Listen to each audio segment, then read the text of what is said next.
It is 4 p.m. We're bringing developing news and the stories behind the headlines. This is Storycon or the Story Conference. I'm Ed Lingao. Some stories we're watching this Tuesday, January 2. A remotely operated water drone was found floating off the coast of Masbate on December 30. It's believed to be of Chinese origin due to its markings.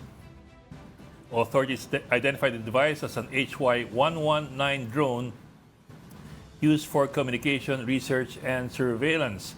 The Philippine Navy has taken custody of the drone for further investigation. President Bongbong Marcos will not attend the inauguration of U.S. President-elect Donald Trump. Ambassador Jose Manuel Romualdez will represent the Philippines. As is tradition, no head of state has attended a U.S. inauguration since the 1800s. And 15 people killed in a New Year's Day attack in New Orleans. The suspect, Army veteran Shamsuddin Jabbar, drove onto revelers in the French Quarter. In Las Vegas, a Tesla Cybertruck exploded outside the Trump International Hotel on the same day. The incident killed the driver and injured 7 others. Authorities are investigating whether these incidents were both terrorist attacks. And joining Storycon today, our resident political pundit, Tito Ronald Llamas, who is in Baguio City. Wala pa siya, pero hahabol siya maya-maya ng konti. And of course, from the Philippine Star, Editor-in-Chief Ami Pamintuan, all the way from Parañaque City. Ami, magandang hapon and happy Thursday. Happy Thursday. Happy Thursday. Isang araw na lang at weekend na. Bernes na. Ayan na si Ronald.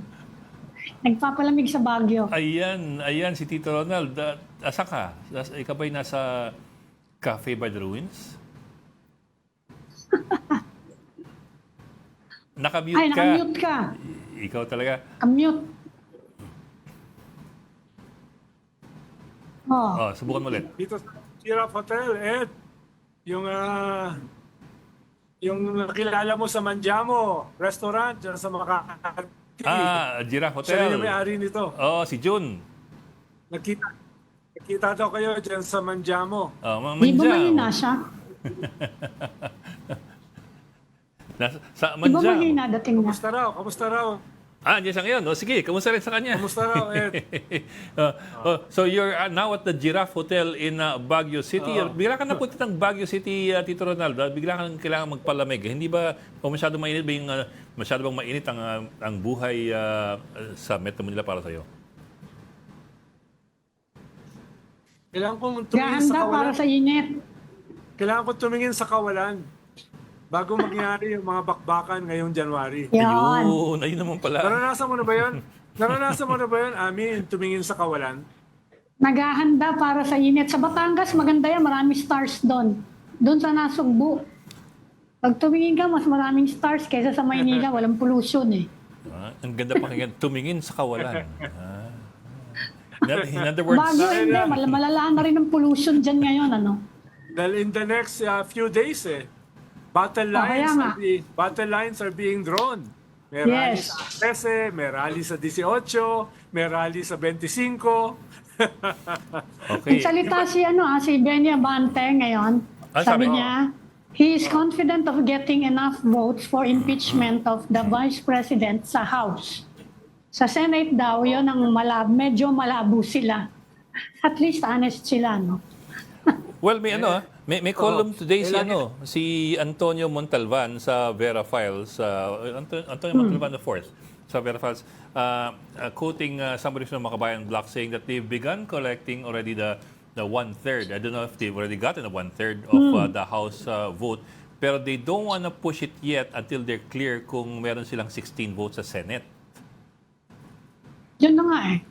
Yun na nga sabi ni Benny Abante ngayon. Hindi nga daw sila sigurado sa Senate. Sa Senate naman talaga, pag nagsimula ka, hindi naman talaga sigurado. That's also true. That's also true. Ano ba? Ano ba sinasabi nila? Kung pa yan mga kwentuhan pa yan. Marami pa kwentuhan dyan. Naglalabasan na kasi ng mga ng mga pangalan ng senador na boboto against eh. Kaya ganon, medyo malakas din yung pressure, no? Yan. Nakaka-9 na sila eh. Nine names yung binabanggit. Consistent yun eh, yung 9 na binabanggit nila mga pangalan. Although, hindi naman nagsasalita yung mga senador pero consistently, yung siyam na pangalan I can imagine they ang don't want to lumalabas be prejudged. who will most likely not vote for impeachment.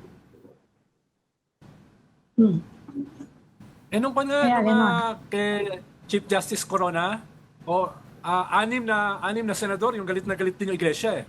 Dahil nag-commit daw sa kanila na hindi i-convict si Corona, pero na-convict din. So, lahat naman yan nagbabago, di ba, Ami?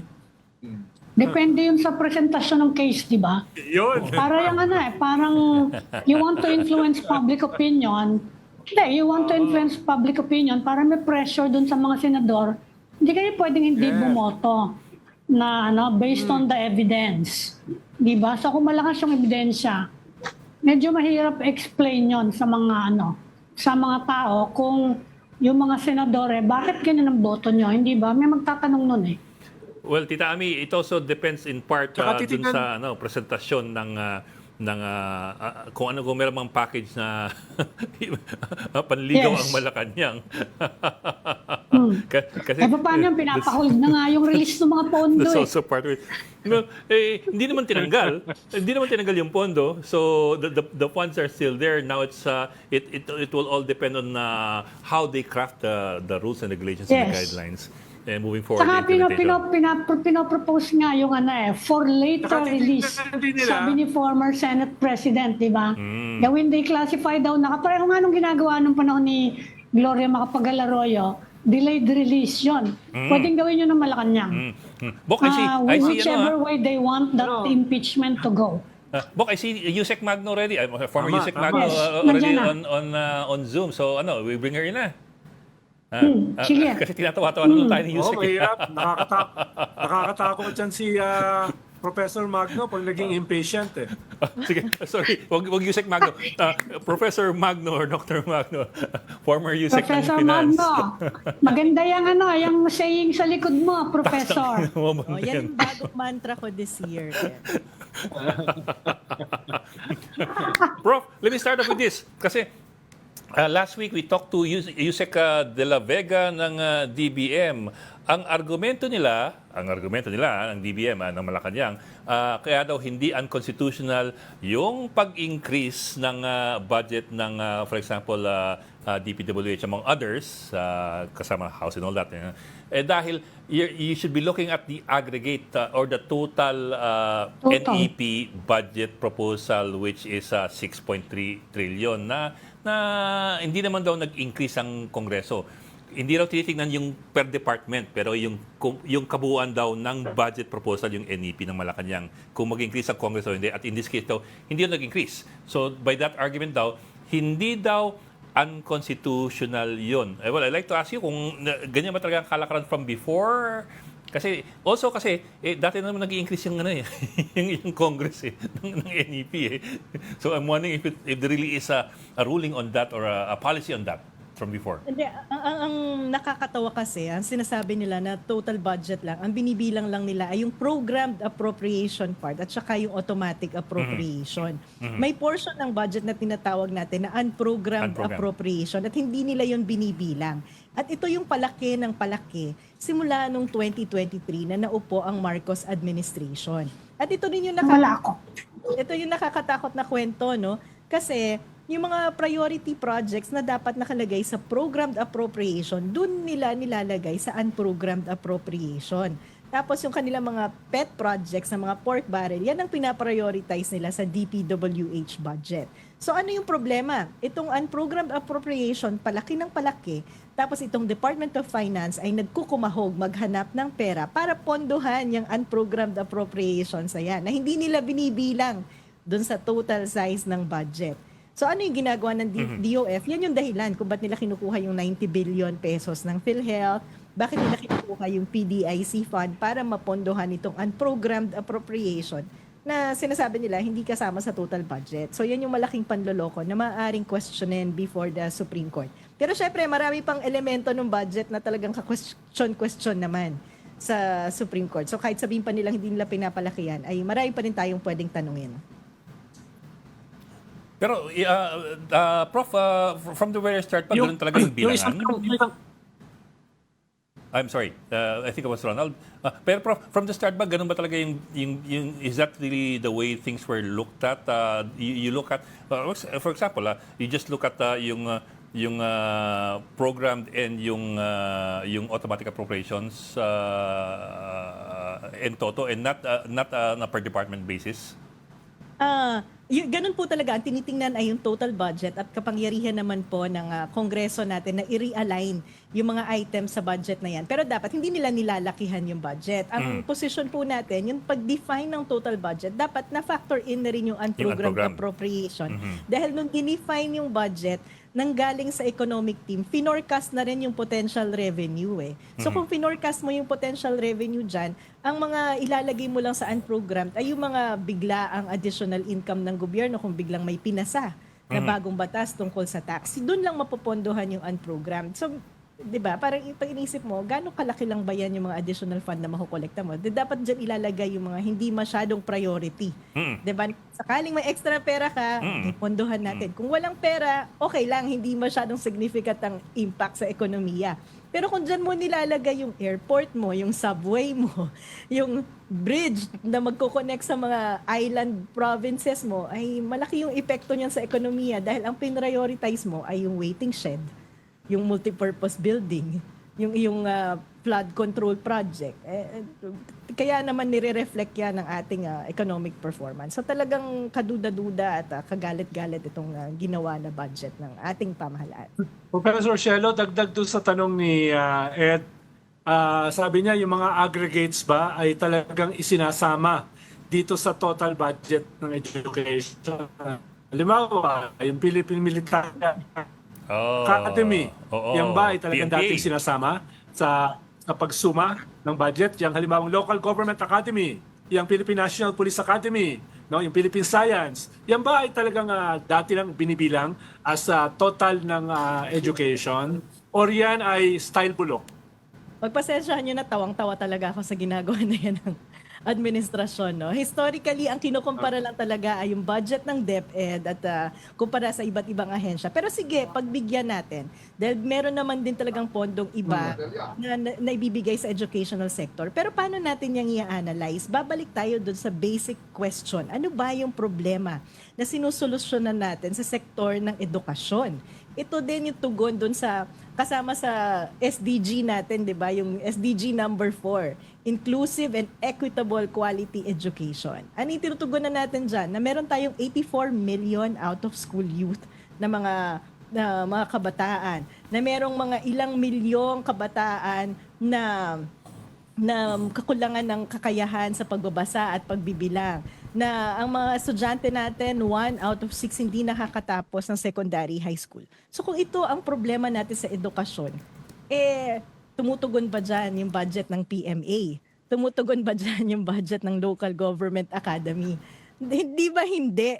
So malaking pangloloko yung ginagawa ng administrasyon ngayon para sabihin nakasama sa budget ng edukasyon yung budget ng PMA, budget ng Philippine National Police Academy, budget ng Local Government Academy na ang pangunahing layunin ay i-train ang mga local government officials, pati budget na rin ng Development Academy of the Philippines. Ang sabi ko nga, Ronald, baka ang ginawa ng DBM sa pagja-justify ng education budget ay nag-word search.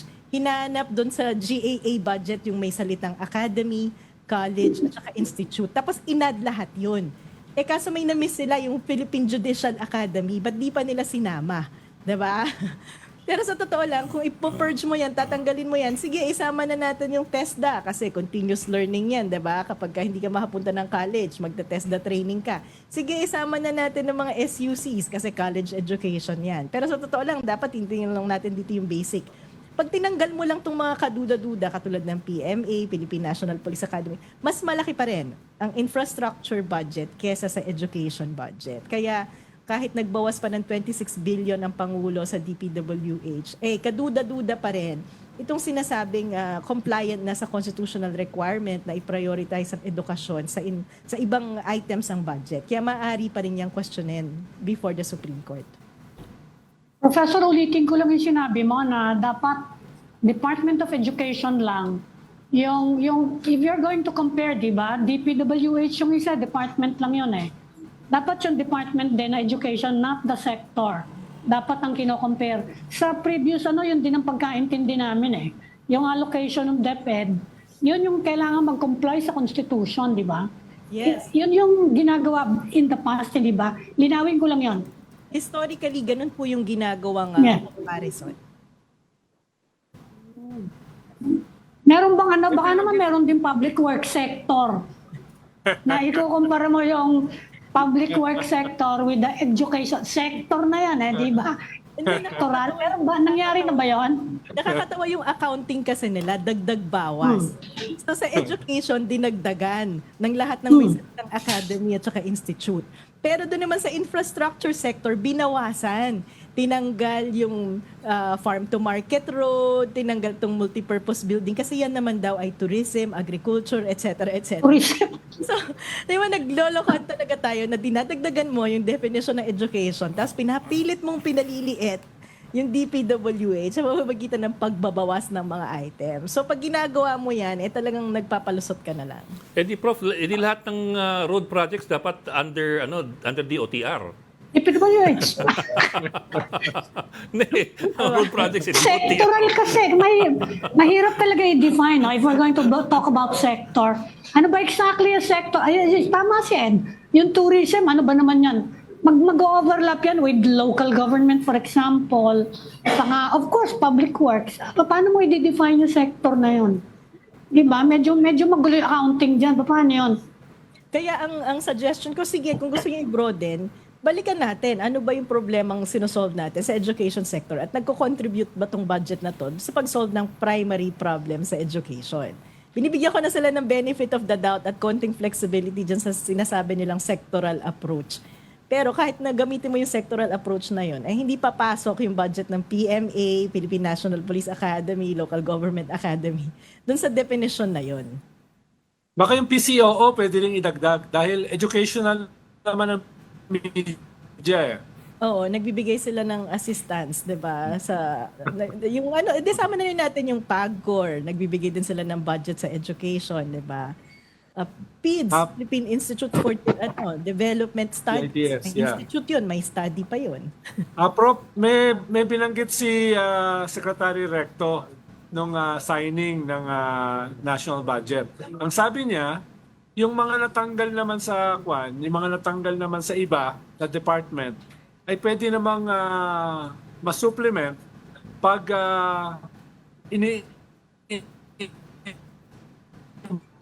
implement na during that one yon. Well, theoretically, yung mga nawala sa DPWH ng 26B ay pwede ba yung maibalik during the implementation? No? Dahil sinabi kasi ni Secretary Recto, yung ibang nabawas, halimbawa sa DSWD, sa DepEd, pwede naman daw ma-supplement during the implementation. Yun ang ginamit yung term, implementation. Theoretically ba, pwede rin yan gawin doon sa mga nawala sa public works? Ano ko nga dyan, pagka may supplemental budget, kailangan dumaan uli yan sa Kongreso at yung Kongreso yung maglalaan at mag-identify kung ano yung sinasupplement na budget na ito. Kaya nga actually, theoretically, kaya merong unprogrammed appropriation para hindi na uli magkakaroon ng supplemental budget exercise ang Kongreso. Parang yun na yung nakaabang. Pero kung isa supplemental budget, pwede ngang ibalik kasi kung Kongreso na naman ang mag-allocate nitong 26 billion na supposedly na libre dahil doon sa pag-veto ng mga ng presidente natin, then pwedeng ibalik yan. Ang problema, kapag tinanggal mo na yung item talaga, so for example, yung veto ng health, walang item talaga yan eh. So hindi talaga yan malalagyan ng pondo. Kahit supplement. Wala kang pwedeng idagdag. Yes, hindi yan pwedeng dagdagan. Yung 50 billion ng 4-piece, dati nasa unprogrammed pa yan. Ngayon tinanggal na rin sa unprogrammed. So walang-wala na talaga yan. Kaya nakakatawa nga yung pinagmamalaking 186 billion na vinito under unprogrammed. Unang-una, wala namang epekto yan dahil wala naman ngang pondo yan in the first place. Pangalawa, mas lalong in-emphasize nyo kung ano ba talaga yung pinaprioritize nyo. Kasi ang vinito nyo, yung 50 billion ng 4-piece, yung compensation ng mga ating healthcare and non-healthcare workers na inaabangan na mula nung COVID pa, ay kasama sa na-veto. Kaya parang lokohan lang talaga itong nangyaring pang-veto ng presidente. Hindi talaga maayos yung primary flaws at problema ng 2025 budget. Mukhang Professor, merong statement ngayon ng merong statement ng Department of Education today. Sabi nila, they are exploring collaborative measures with the Department of Budget and Management and the Department of Finance. Para daw kung sakasakali, yung mga project na naapektuhan ng almost 12 billion cut sa DepEd budget, mapopondohan pa rin in 2025. Ano kaya yung pwede ngayon na collaborative measure na sinasabi nila? Yan na nga yung problema kung ano-anong mga magic na naman ang gagawin nila. Ang kailangan lang naman talagang gawin ng presidente ay bantayan kung paano na-finalize itong budget at utusan ng Kongreso na siguraduhin na yung mga priority ng gobyerno ang napaprioritize. Sinabi rin natin na pinakamadali talaga dito dapat vinito niya yung buong budget at inayos ng Kongreso kung ano yung mga priorities niya. Ngayon, kung ano-ano na namang pagmamagic at kung ano-anong collaboration at financial sweep, cash sweep ang gagawin ng gobyerno para makahanap ng mga pondo para pondohan to. Maraming mga, ito nga yung dahilan din kung ba't nagkakaroon ng irregularity sa pag-cash sweep ng pera ng PhilHealth. Diba? Yan ang ginawa nilang solusyon dati. Samantala, ang pinakasimpleng solusyon dito ay maging on top of the budget ang presidente kasi sila yung nag-formulate niyan, pinag-aralan nila, pinrepare nila. At ito yung magandang panawagan kasi by February may budget call na naman yan para sa 2026, hindi po ba? At yan naman ay pinaghahandaan ng maraming ahensya, pinag-iisipan, tinitingnan ng performance nila. Hindi ko alam kung bakit pumapayag-payag na lang yung presidente na kapag tapos isubmit at pag-aralan ng ilang buwan itong budget ay binabastos-bastos na lang ng Kongreso. So yun ang pinakamalaking problema dito yung presidente na dapat pinaglalaban. Ano ba yung development agenda natin? At ba't niya pinababaya ang ganun-ganun rin na lang ng House of Representatives at Senado? Prof, the meron controversy... din sinabi si Secretary Pangandaman, Prof, about conditional approval. What was that about? Gagawa daw muna ng guidelines para bago daw maaprubahan. Di ba may guidelines naman talaga dapat yan in the first place? Yan Sa nga, paggamit. Di ba? Parang ilan yung kangko. Parang what was that about? Conditional approval. Nagpapatawa lang si Secretary Pangandaman. And she was referring to the ACA program, di ba? Yeah. Pero yung na-implementa ng isang taon, gumastos na tayo dyan ng 26.7 billion pesos ngayong 2024. Tsaka sasabihin, tsaka natin gawa ng rules kung paano i-implement yan. So anong ginawa natin? Guidelines.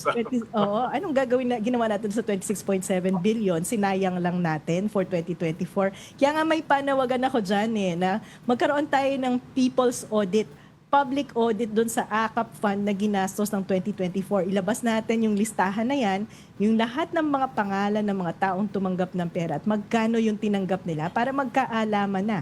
Kasi maraming mga tao na tumanggap ng AKAP na sumusulat sa akin directly, no? Sasabi nila, pinapirma po kami, 5,000, pero yung natanggap ko lang 3,000. So para magkaalaman na, sa karapatan ng mga taxpayers, malaman sino tumanggap ng pera nila. Number 2, paano in-identify kung sino yung mga tatanggap. At number 3, dun sa mga AKAP, yung mga tumanggap, ginagamit lang ba kayo ng politiko? Lalo na kung dapat pala, 5,000 yung natanggap nyo at nakuha nyo lang ay 1,000. Para ba bulat-lat na natin yung issue ng korupsyon dito sa AKAP program at magkaroon ng input dito sa iniisip na regulasyon ni Secretary Pangandaman. Actually, Prof, the ACAP guidelines should have been clear from the start. There's Memorandum Circular number 4 released in, I think, May of this year. In the guidelines released on ACAP, naka-specify clearly doon na dapat ang mag-assess is social worker, ang mag-approve is social worker, ang mag-release is social worker. Nowhere is there any mention of a congressman or a senator. Although we keep seeing photos of them, photos and videos of them, just the other month, more than 150 congressmen went to Davao City to distribute AKAP in AIX. So you have that. Pwede na nga. Deepfake yun, deepfake. Pwede na natin yan dalhin din sa Supreme Court. Bakit ba nakikialam yung ating mga congressman at senador sa pag-iimplementa ng mga ganitong projects? Ba't sila yung nagdi-distribute? Pati na rin yung paghihingi pa ng guarantee letter bago magkaroon ng health assistance, hindi ba? Kasi dapat wala namang puwang dyan yung mga congressman at senador natin. Bakit kailangan sumingit sila bago ma-implement yung project na to. Kaya maaring dalhin din natin sa Korte Suprema yung issue na yan. Pero Prof, one more thing. AKAP is under the microscope and rightly so. But I think that there's another ayuda program that's been widely ignored, and that is AIX, which is almost like AIX. AKAP. Almost like AKAP, except na yung AKAP is more for the congressmen. AIX is for select senators. Yung AIC naman kapag ka na biktima ka ng sakuna. Tapos Opo, meron pa opo. yung TUPAD, May temporary TUPAD pa. employment. Opo. Actually, ang panawagan talaga natin dapat ay rationalization ng social protection program. Kasi dapat may malinaw kang objective. Bakit ka nag implement ng social protection program? At hindi lang objective, kailangan may exit plan. Kasi ang gusto mo naman ay hindi maging dependent sa ayuda yung mga tao. Kaya nga halimbawa sa design ng 4Ps, malinaw na dapat ay ine-enroll mo yung anak mo sa eskwelahan, nagpinapagamot mo sila, nag-upgrade ka ng skills. Dahil ang goal, habang tumatanggap ka ng ayuda, dapat matatapos yung panahon at maiaahon mo yung sarili mo sa kahirapan. So ngayon, itong mga social protection program na to na naimbento ng ating mga politiko na nai-insert sa budget kahit na walang malinaw na pag-aaral, programa at structure kung paano i-implement, kailangan talaga ng matinding review. Itong ang AKAP, ang primary objective niya ay tugon daw sa inflation. Sabi ko, kung inflation ang problema, maraming strategiya at pamamaraan ang pwedeng gawin ng gobyerno para solusyonan ang problema ng inflation. At yan ay hindi yung pamimigay ng ayuda. Professor, nagtatanungan ng mga tao ngayon, ano kayang... Oh. Ano kaya ang pwedeng gawin daw apart from you're going to the Supreme Court? You're going to the Supreme Court, you're proposing the rationalization of social protection programs, saka yun na nga yung people's audit. Ano pa ang pwedeng gawin ng mga tao? If siyempre, gusto rin malaman ng mga tao na ba mga alternative, anong pwedeng gawin? We've identified the problem, anong pwede pang gawin? Alam niyo, napakahalaga po at na-realize ko na napaka-importante ng pag-express ng opinion natin sa social media. Halimbawa nito, yung Tingog Party List, hindi ba umurong sila sa pakikialam sa PhilHealth program dahil sa pag-iingay ng tao sa social media. So yung patuloy na pagdidiscuss po natin ito at yung pagmamahayag ng opinion natin tungkol sa mga bagay-bagay ay napakahalaga dahil ito nga, yung presidente natin hindi agad pinirmahan. Kahit na disappointing yung naging resulta at napaka-cosmetic lang naman ng ginawang pagbabago, nakita natin na may impluwensya pa rin ang pag-iingay natin kahit sa social media tungkol sa mga usaping panglipunan. So maliban sa pag-iingay sa social media, patuloy po natin itong i-discuss para mas matutunan pa natin kung paano ginagasta ng gobyerno yung tax na binabayaran natin na dapat bumabalik sa atin bilang mahusay na serbisyo. Professor, yung on a different topic, yung PhilHealth, ano ang uunawaan ng mga tao ay dahil na zero yung budget ng PhilHealth, yung premiums na binabayaran ng mga regular members ay tataas. No? Yun yung pupuno dun sa nawala. No? Dahil nga ang presentation ng mga senador at congressmen ay sobra naman sa surplus, sobra naman sa reserve yung PhilHealth. No? Dahil parang kaya nga tinawag na reserve eh. Yung reserve dapat hindi ginagawa, hindi ginagamit unless may emergency. Diba? Yun ang purpose ng reserve. Pero ngayon, sinisisi nila yung reserve dahil daw ito ay surplus. No? Ayun nga eh. Gusto kong sabihin. Pero dahil siniro yung PhilHealth, ang ibig yata nila, hindi yata nakikita yung impact nito sa premium. Baka kailangan nyo ipaliwanag ng kaunti. Ano ba yung ibig sabihin ng premium? Ito kasi yan, no? Sabi ko nga, fix your math. Dahil yung presidente at saka itong si Secretary Mina Pangandaman na nakaupo pa naman sa board ng PhilHealth, sinasabi 150 billion lang ang operational cost na kailangan ng PhilHealth. Alam niyo, nagkaroon na ng estimate si Doc GP dyan kung magkano ba talaga at least ang kailangan ng PhilHealth para mag-operate dun sa mga basic packages na meron na sila ngayon. At ayon sa estimate namin, yan ay umaabot ng 350 billion pesos. At paanong hindi ka panipaniwala yung 150 billion pesos na budget ng PhilHealth? Kasi meron tayong konsulta package. Ito po yung basic consultation package. So lahat ng miyembro ng PhilHealth ay dapat nakaka-avail na nito. Sabi ng iba, hindi naman tayo lahat nagkakasakit, ba't kailangan kumonsulta? Yan po, ang opinion na yan ay nag-highlight ng kakulangan natin sa kaalaman tungkol sa kalusugan. Kung yung sasakyan po natin ay nagpapa-annual maintenance, yung mga tao din kailangan ng annual maintenance. Yan po yung annual check-up. So hindi dahil wala tayong nararamdaman ay ibig sabihin hindi na tayo magpapa-check up. So lahat po tayo, buong Pilipinas, lahat ng Pilipino ay miyembro ng PhilHealth. So kailangan nating magpa-check up at naglaan ng budget dyan na 1,700 per person. Ngayon, kung ang populasyon ng Pilipinas ay 114 million times 1,700, yan po ay aabot na ng 190 billion pesos. Para sa AKAP project pa lang. Ay, para sa AKAP project. Para dun sa consulta package pa lang. 'Di ba? So lagpas-lagpas na yan sa 150 billion pesos. Eh yung iba pang packages like maternity package, yung neonatal package, yung hemodialysis package, yung mga bayarin tungkol sa mga pangunahing sakit. So, talagang imposible po yung sinasabi na 150 billion pesos lang ang kailangan ng PhilHealth para mag-implement. Eh, ang dami pa nilang pinapangako at sinasabing lalawakan para ang coverage kahit walang subsidy. Paano yan gagawin ng PhilHealth? Pag tiningnan po natin yung COA audit, COA na mismo ang nagsabi, negative ang equity ng PhilHealth. Kaya kaduda-duda yung sinasabi nila na magagawa lahat yan at hindi kailangan ng subsidy ng PhilHealth at may pera ang PhilHealth. At ang mangyayari din po dyan, tama po, no, may additional collection mula sa ating mga manggagawa na nagbabayad ng premium. 200 billion po yan.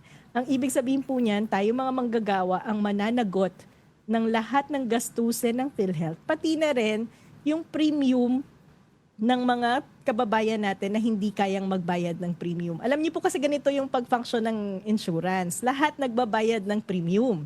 At minsan, halimbawa, binabayaran nating premium 6,000 pesos. Pag nagkasakit tayo, mas malaki yung gastos natin minsan, di ba? Kesa dun sa premium na binayaran natin.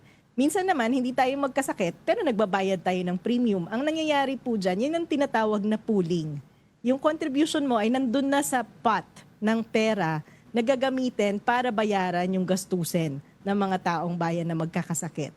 Ngayon, ano yung nangyayari dito? Tayo, bilang miyembro ng PhilHealth, nagko-contribute. Yung gobyerno, tinatakasan yung responsibilidad niya. So, in effect, walang contribution ang gobyerno sa pagpapatakbo ng PhilHealth. Taong bayan ang nagpapatakbo. Kaya sa aside from usapin kung may pera ba o wala ang PhilHealth, napakalahalagang pag-usapan yung pagtalikod ng gobyerno sa responsibilidad niya na naaayon sa batas. Kaya yan po yung magiging pangunahin nating question sa constitutional concern natin dito sa ginawang budget na zero subsidy for PhilHealth. Okay. Maraming salamat, former Undersecretary and Professor, well, current Professor, Shelo Magno. Ma'am, minsan naman, paandaran niyo kami ng konting saxophone.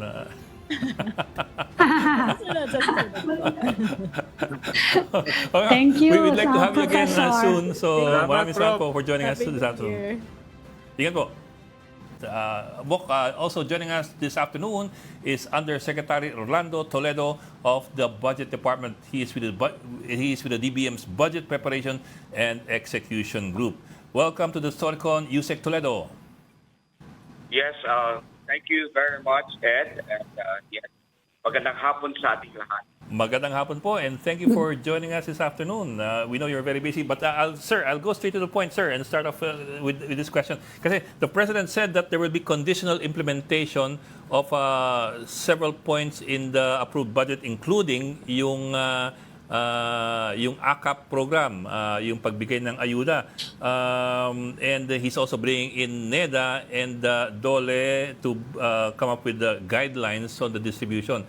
Pero sir, yung AKAP has been there for a while and there are already current guidelines. In fact, I read a guideline issued by DSWD as of May 2024. So ano pong pagkakaiba ngayon? Ano po yung bagong ilalagay doon sa, o bagong nilagay doon sa approved budget? Dating Yes. guidelines. Yes. Tama ka, Ed. There is already existing guidelines as far as AKAP is concerned.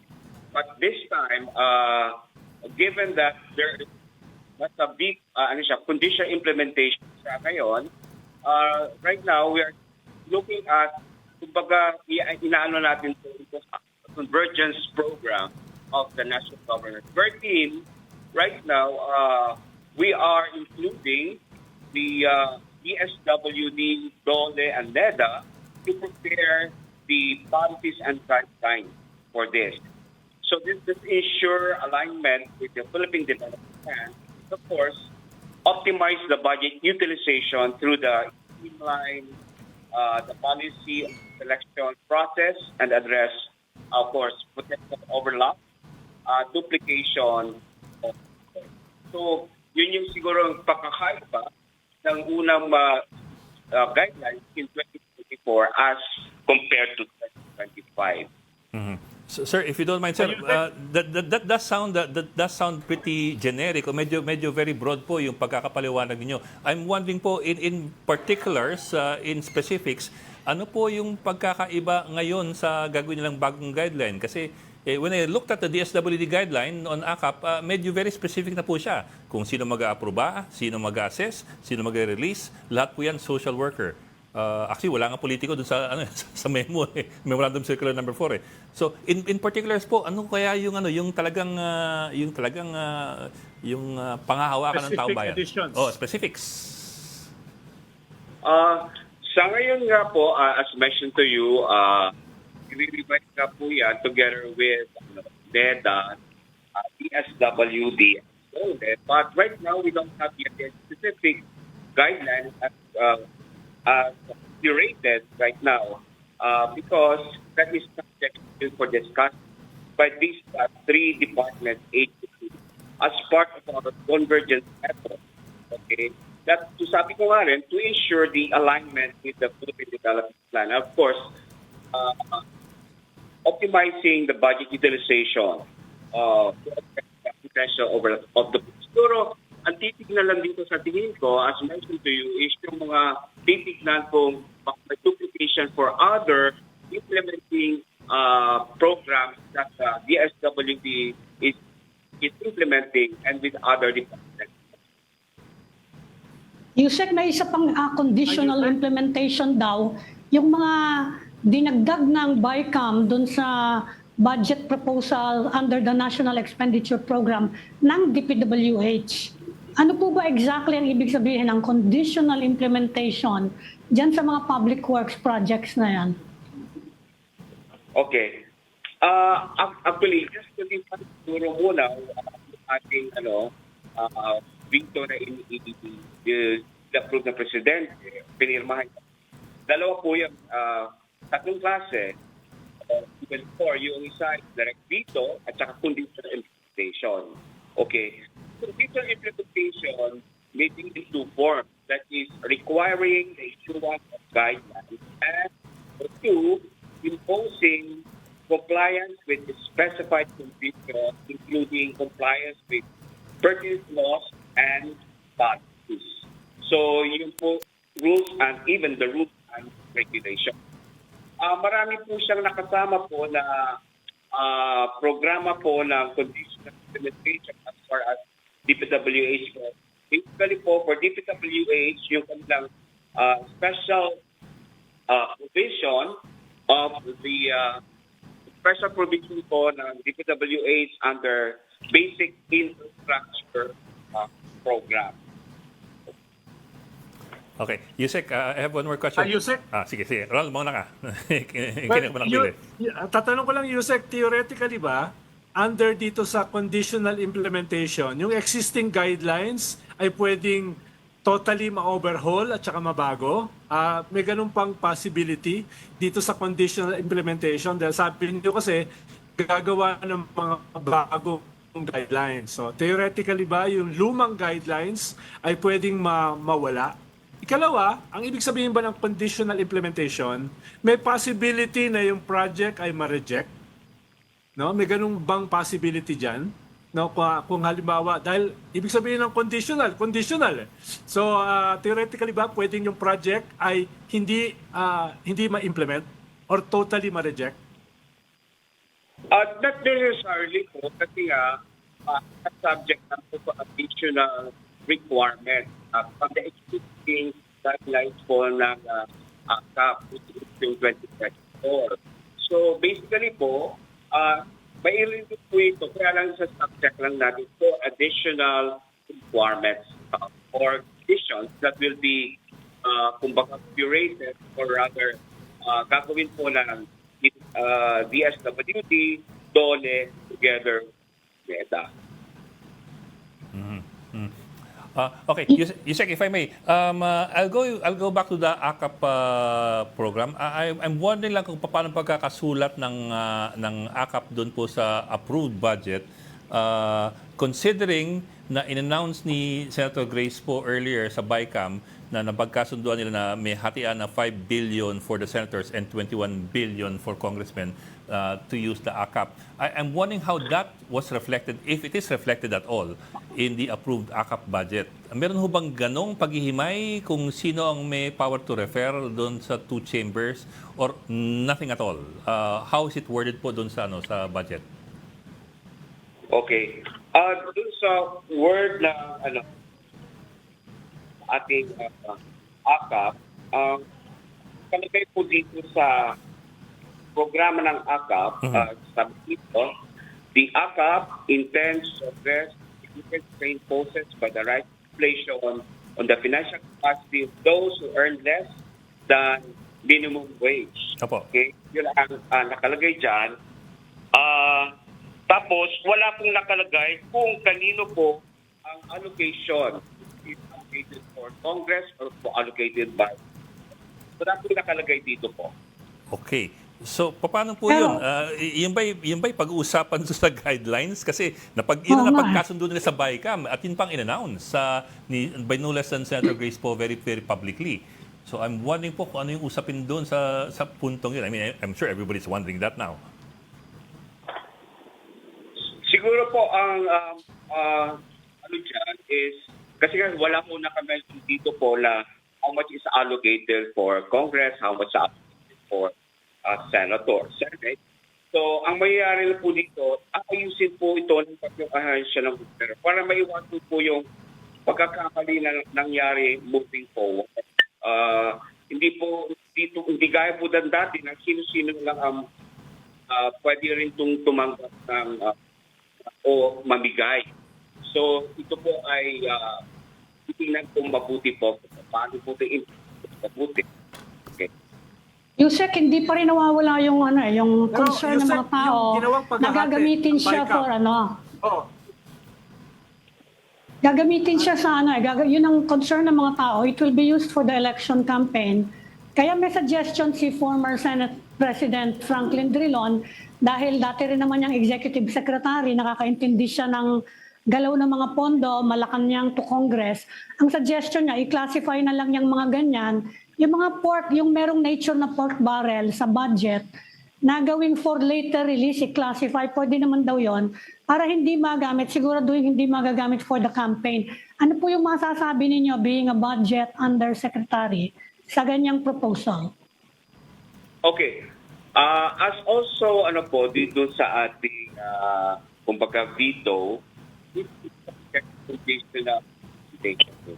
so, meaning, parang naling siyang for later release siya, pero but of course, ito po ay tinatawag namin siya subject to conditions of the requirements and the guidelines that will be crafted by, sabi ko nga sa inyo, NEDA, DSWD. Pwede bang makasama sa condition na hindi siya i-release before the elections? Pero Yusek, may powers ba Is that kayo? possible? Baguhin? Possible Okay, ba yun? sa ngayon po, na wag niyong i-release before the election. Okay. We will lead to the wisdom po ng DSWD, NEDA, at saka yung DOLE as to your proposal po na if possible na i-release na after the election. So, we will, kumbaga, defer to the secretaries of the three departments. Yusek, if I may, Yusek, Kasi ang nakalagay po kasi sila po ang mag-prepare ng guidelines. I understand po. Powers ba kayo under the conditional implementation na baguhin yung sinabi ng BICAM na 5 billion sa Senate at 21 billion sa Congress yung hatian? Meron ba kayong ganong powers? Paano? In-announce nila ng BICAM yung ganong klaseng hatian? Hindi po. Officially. Meron bang powers kayo para baguhin yan? Hindi po. Kasi ang sinusundan po natin, what is in the GAA right now. GAA. Opo. Yung assigned by the President. Ang nakalagay po sa sa Special Provision number 3, ayuda sa kapos ang kita program ng AKAP, nakalagay po dito, the amount of 26,159,000,000 pesos appropriated herein under the ayuda sa kapos ang kita program shall be used to implement and to provide financial assistance to individuals whose income does not exceed the statutory minimum wage and who is severely affected by the rising inflation. The financial assistance that include but not limited to food, medical, funeral, cash relief assistance, or right time. So, wala pong nakalagay kung yung sinasabi niyo po allocate by Yung hati. Opo. Congress or by Senator. Opo. Yusek, so baka gentleman's, gentle ladies agreement yon. Not Hindi in black pwede, and may white. batas yan eh. GAA yan eh. Kung wala, wala. Hindi. Baka yun ang pagkasundo nila dun sa BICAM, but not in writing. Pero Yusek, if I may, I'd like to invite you again if possible tomorrow kasi medyo choppy po yung audio nyo ngayon eh. Of course, we'd like to get it right. And I'm sure we have a lot more questions to ask. Ako, dami ko pong tanong eh. But unfortunately, we're already out of time. But baka we can invite you again tomorrow. Kasi besides, you're also, you've been answering our questions very, very gamely and very fully. So baka we can have you again tomorrow with hopefully better connection. Okay, sige po. What time kaya? Just saying that. Okay, no problem with me. Yeah. Opo. And if Yeah. possible, better connection kasi nagcha-choppy-choppy tayo eh. Sayang naman Ganun po ba? Opo. Okay. Minsan I'm not sure if I hear your answer correctly. And that way then wala tayong mistakes. Yun po. If possible po, mga tito-tita, Yes. sana I have more questions pa sana for tomorrow. Parang walang 50-21 division. Oo.